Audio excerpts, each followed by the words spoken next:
I used to say that all data is bias, um, but now I say, and this is like from conversations and stuff, now I think a more accurate way to talk about it is that every bit of data has a history. And so if you trace that history of that data, what do you find? The thing is with these systems and organizations, unless fundamentally they're built on values and ethics, they won't really care about guardrails that much. It's first to the line, it's making money, it's controlling the markets. And I think that we need a different mindset in that. I think what we need is to understand that if we build a regulatory framework in the UK where people know that if you've got a system that's built in the UK, that it has uh, ethics and values at the core of that, then people will say, right, that's the system that we will use. And so I said to somebody who, was telling me that AI is now sentient. I was like, if you were to teach a system how to be human, what would you teach it?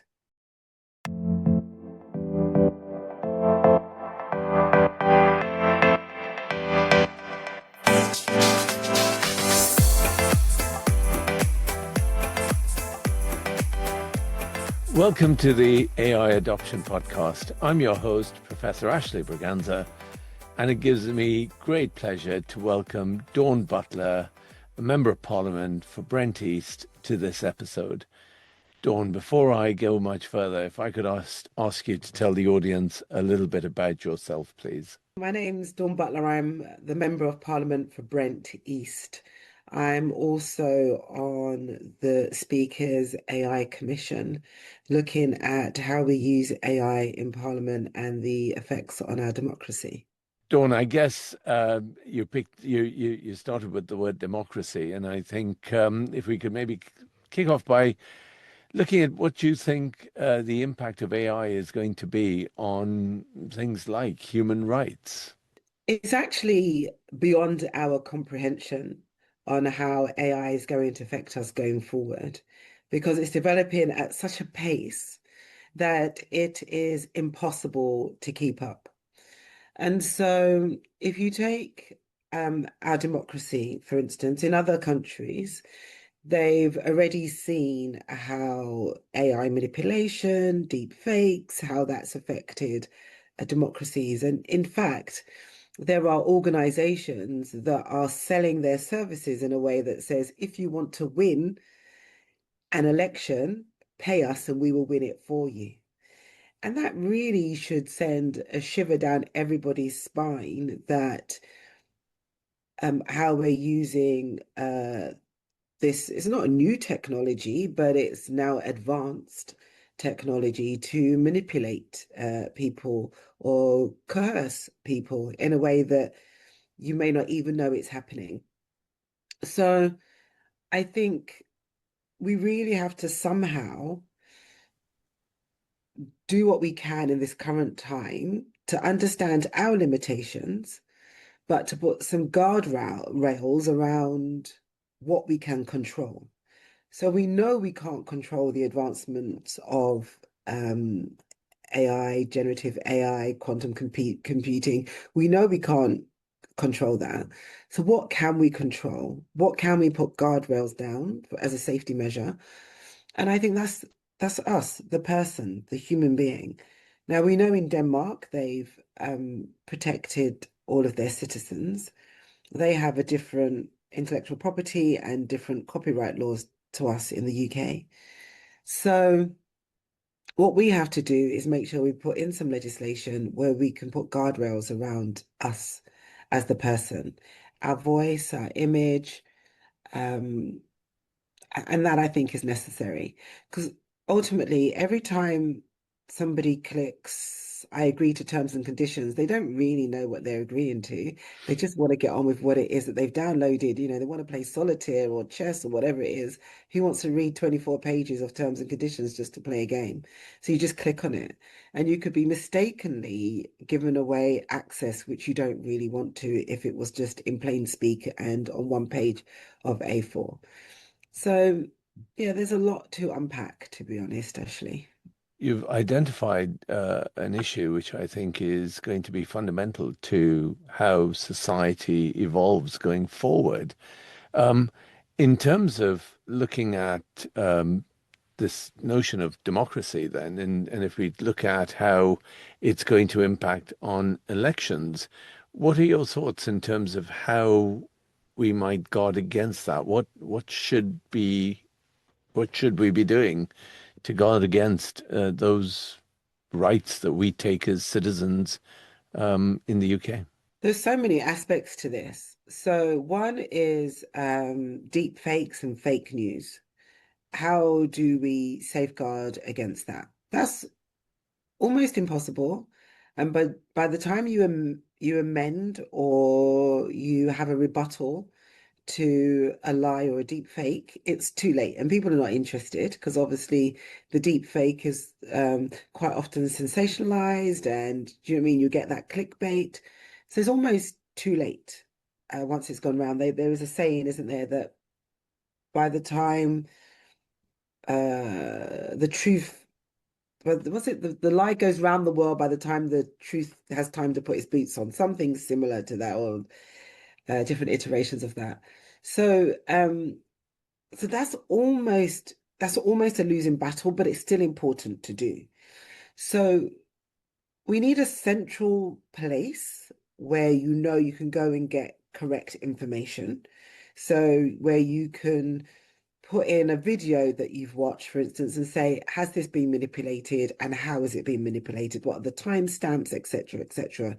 Because sometimes you might manipulate something like, we've put a blue screen on this discussion for us. That's a form of manipulation, but it's not doing any harm. So there needs to be somewhere where that can happen.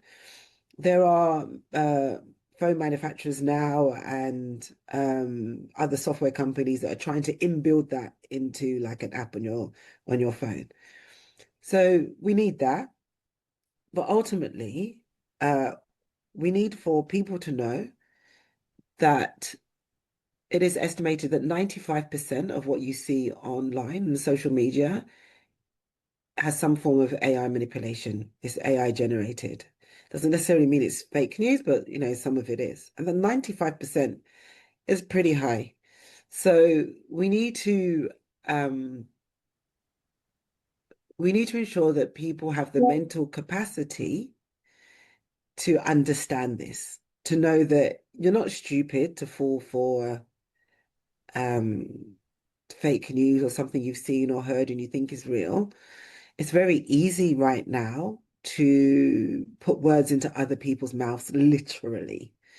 So, but we need to people to understand that this is what we're up against, and it is time consuming. Every time I look at a video, I send it to my office and say, "Look, is this true? Is this right?" Because I haven't got time to go through everything that's coming up on my feed. So we need people to understand that, and I think that's almost like the first step, and that needs to be started in schools. And so, whereas the Tories were saying, we shouldn't teach critical thinking and stuff in schools. That's a ridiculous concept, and I think it's quite a worry. And then when I saw this week, I think it was this week, was it Melania Trump walking along the red carpet with a robot? Uh, and I didn't sort of go beyond that, the headlines of wanting to replace teachers with robots. It shows you exactly what we're up against. I mean, this is a billion-pound industry of people that want to corrupt the minds of people for their own gain. And we should really worry about that. Who's responsible for ensuring there's trust and transparency? Well, as I say, it's a matter of trying to keep up with all these different ways that these people have been working on for quite a while. Like we are late to the game, right? Like the development of uh, AI systems and the building of these black boxes have been happening for quite a while. Then there was the like intensity of scraping of data, and we're basically behind the times. And so trying to catch up is impossible because we don't know everything that they've done and what they fed into these systems. I mean, I had um, a discussion with my friend the other day, because they've everyone's sort of doing these avatars on their phones, creating a like a cartoonish image of yourself. And I said, you're just feeding into the system. And I don't want to sound like a conspiracy theorist, but what you've done is you've given someone an image of what you look like that's connected to your number and your phone and all of your content. So there's already a digital version of you and a digital version of me out there. And where what's being monetized at the moment is preempting what you want to do, what you want to buy. This is why your Alexa flashes whatever color it is, green or orange or whatever, and you're like, why are you flashing me, Alexa? Oh, because you haven't bought milk for 2 weeks. Do you want some milk? It's just collecting more and more information so they know who you are or what you want to do before you even do it. That is valuable. Can you imagine that? That information in marketing is valuable, but can you imagine that information when it comes to politics or health or stuff that's quite personal. That level of data, some would argue, is really important in some aspects. For instance, if we look at the use of AI in data in policing, yes, there are risks, but also there are benefits in using AI technologies in certain instances. What are your thoughts in terms of using AI in what are very challenging circumstances, particularly if you take something like policing? Yeah, so it depends on how it's used and who it's used by and what their intention is. So first of all, these systems, we don't know how they're built. So we know that there is, however, an inbuilt bias in facial recognition, and so it has to be set at zero point 0.6, otherwise um, the accuracy is very low. Now, the police will say something like it's 1 in 1,000 or something like that, that they will misidentify somebody.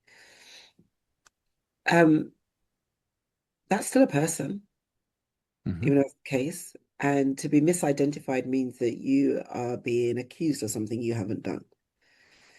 Now, that is a worry. So what we have to control there is how it's used, who's allowed to use it, and what are the safeguards. And for instance, they call it a watch list where they put the faces of people that they want to find on a watch list. And when they're scanning the crowds, if they find that person, then that's who they're looking for. And after every deployment, the watch list is deleted.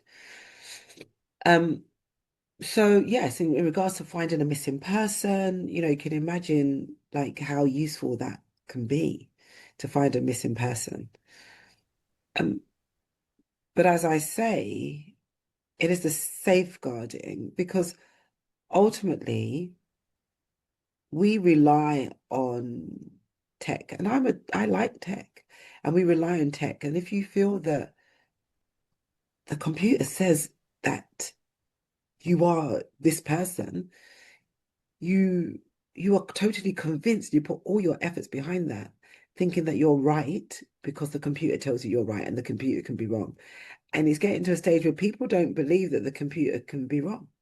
And so then you have to go back to the data sets that was first uh, inputted to say, look, this is why the computer is wrong because it couldn't identify black females as it was, and I don't know why that was particularly, but it ran a risk of not identifying black females as much as any other group.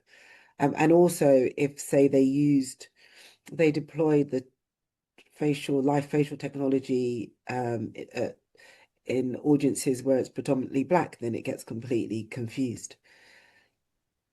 It's a lot to explain why the computer is wrong, and people would have switched off by then. And do you think the companies that are producing these apps and producing these um, technologies, do you think they should be doing more, or what should the companies who are putting these systems out there be doing? So, first of all, we should have complete oversight on how the systems are built. What have you put in the black box? How did you build these systems? And what did you use? Let's just be open about it. Let's find out what it is and what you used. Um, who have you got in your coding suites? Who are they? When they do a patch or an upgrade, what is that upgrade exactly? We need to know the detail of it. What are they fixing? So, for instance, there was a very simple case where it was a soap dispenser. I don't know if you remember that, and um, it would only dispense soap if the palm of your hand was basically very pale. So anybody with any sort of pigmentation and color in their hand, it wouldn't dispense soap. So and that's because how the system was built. The system wasn't built with anybody, with such pigmentation. So it's it's every I say it like this. I used to say that all data is bias. Um, but now I say, and this is like from conversations and stuff, now I think a more accurate way to talk about it is that every bit of data has a history. And so if you trace that history of that data, what do you find? So the history of data in police stops, for instance, is built on racism and bias. That is the history of police data without a shadow of a doubt, right? We know that. We know that Black people are 8 to 12 times more likely to be stopped and searched by their white counterparts.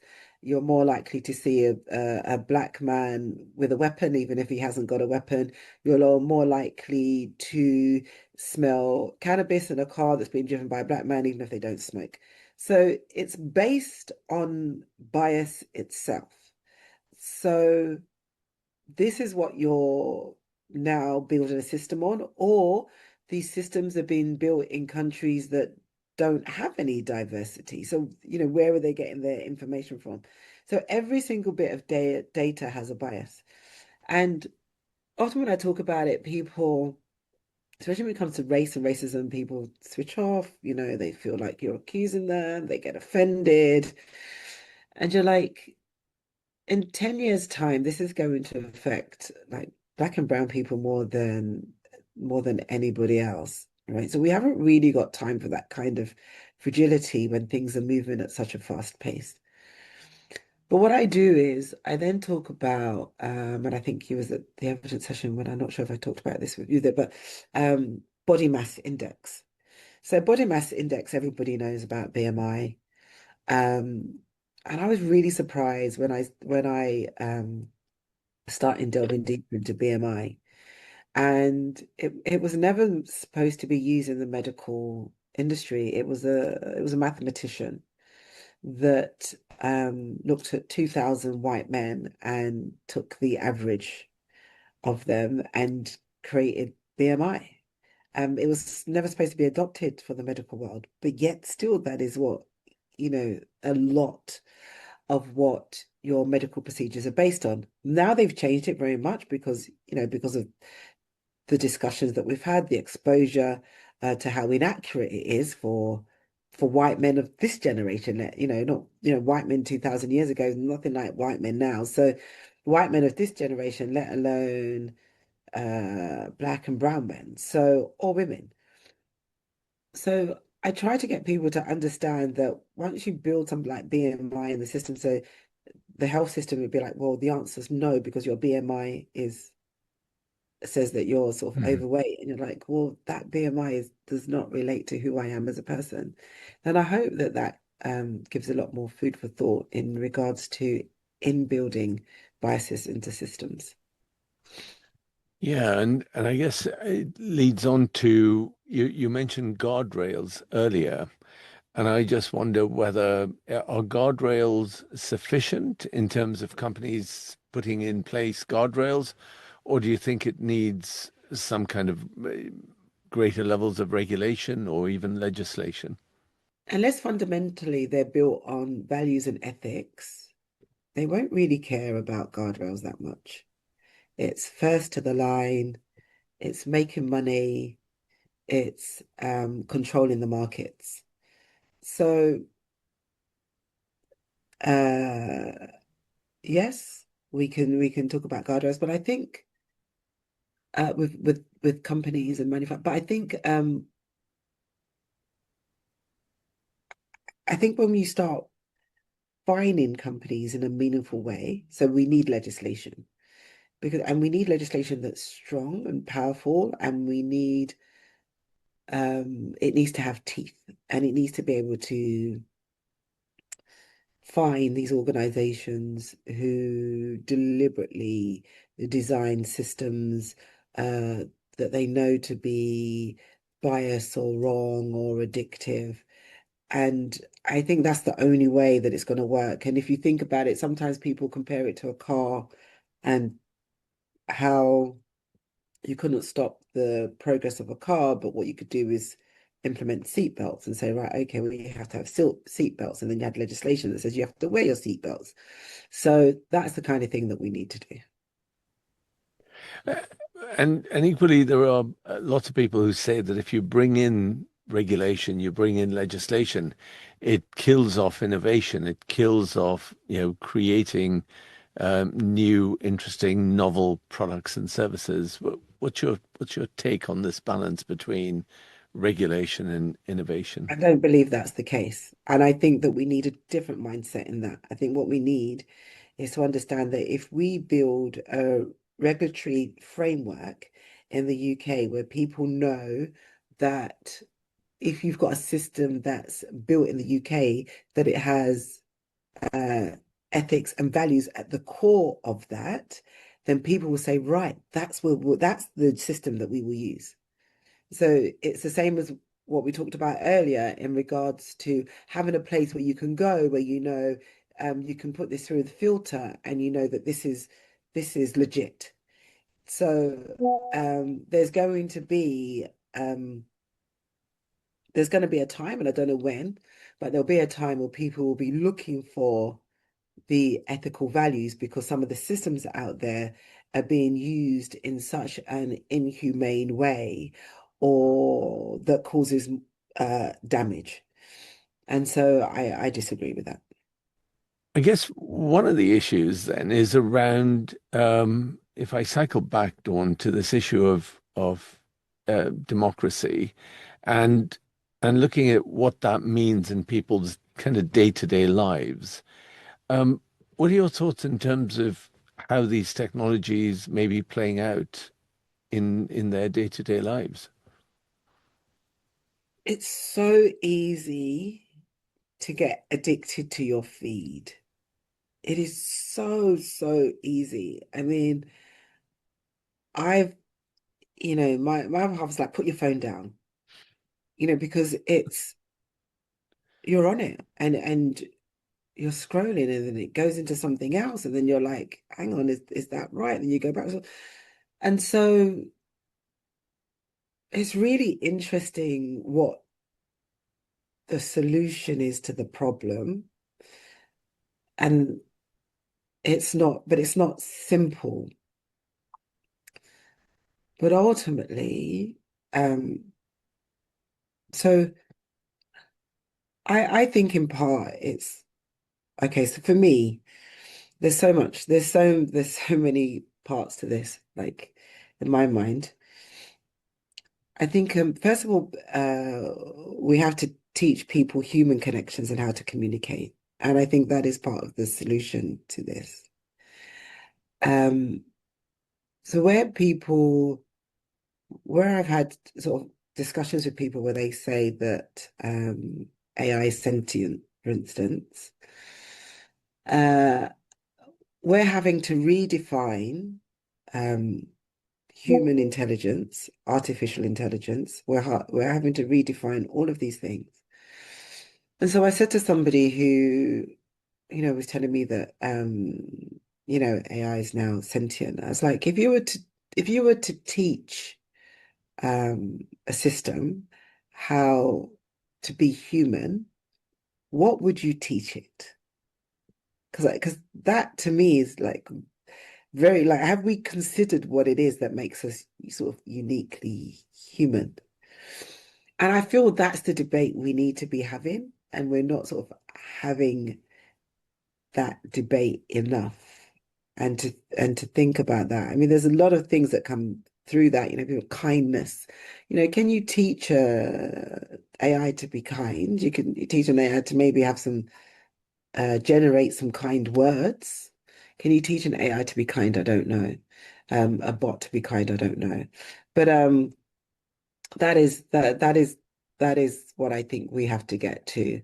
Um, Without a shadow of a doubt, people will get elected or not elected because of some misinformation at the next election, without a shadow of a doubt. I believe that. And it's really that the question that you've just raised is really interesting. I mean, what does it mean to be human, and can we teach an AI to be human in that sense? What would you say are some of those characteristics that make us human then? You mentioned one, clearly kindness. Yeah. What would be on your list? I think kindness is actually very key. It's almost like a soft word, but really it has an awful lot of value in being kind to others, and which we need to practice more. Um, you can imitate sort of the listening and the response that could, I've used some of these LLMs, and obviously they can get information from all these different sources very quickly and then present to you in a way that you're like, oh wow, that I would have had to read 20 books to get that. So that's a shortcut to that. But to actually be in a room with somebody and to feel their energy and aura and all of that is very different. And we need to put value in that. And there needs to be ethics. And I also think there will be questions around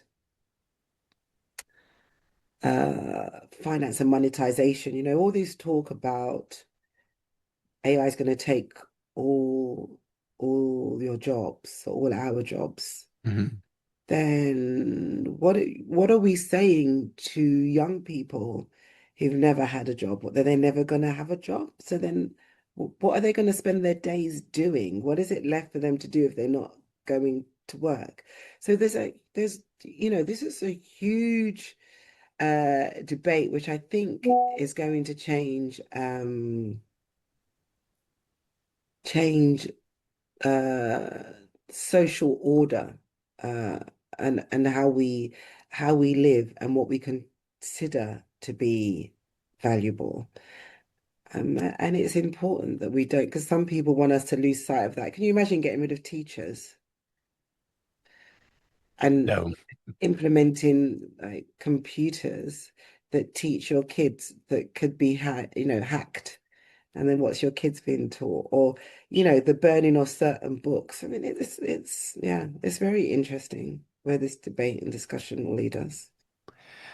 You mentioned, Dawn, almost at the start, that you're on the speakers AI Commission. Tell us a little bit about this commission. What's its remit? What's its objectives?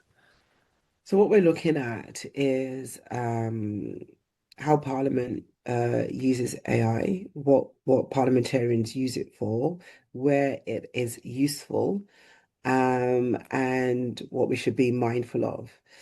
What surprises me is that um, I get very frustrated at the slow pace of Parliament.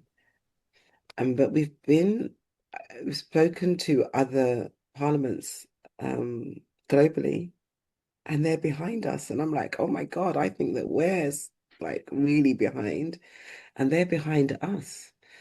And so it's very interesting, yeah, who's going to survive this race, and what this will look like in the end. But that's our job to look at, to have the most conscientious, um, critical view of how we implement this into our politics, because it's here, but it's how do you use it responsibly and ethically. And is the commission going to be producing a report, or is it going to be um, looking at some guidelines? What will be Yeah, coming out of we've this already commission? produced guidelines we've updated twice for parliamentarians. Hmm. Um, and we will continue to update that on a regular basis. And we're looking at how to protect uh, the content of speeches, for instance, in Parliament, because people will try and manipulate an MP in Parliament and say an MP said X, Y, and Z when an MP didn't. Dawn, thank you for joining me on the AI Adoption Podcast. You've highlighted some really important issues that go to the heart of civil society, of how we live our lives, how we're going to be living our lives, the impact of these technologies on democracy, on truth, on how what we see, what we hear influences our decisions. And by and large, as human beings, we tend to believe what we see. Even the most skeptical of people can be scammed or fooled by what they see. And that drives a set of behaviors. Now, at an individual level, that may not matter too much other than to the individual. But when you take it at a community or a society level, that can have very major implications. So you've brought out some of those issues, and I think the question that you asked around, how do we build some of that humanity? How do we build being human into these AI systems is probably one of the most vital questions that need to be answered. But Dawn, thank you so much for joining me on the AI Adoption Podcast. And as ever, I'd like to thank our listeners for joining us as well. Thank you. Speak to you soon.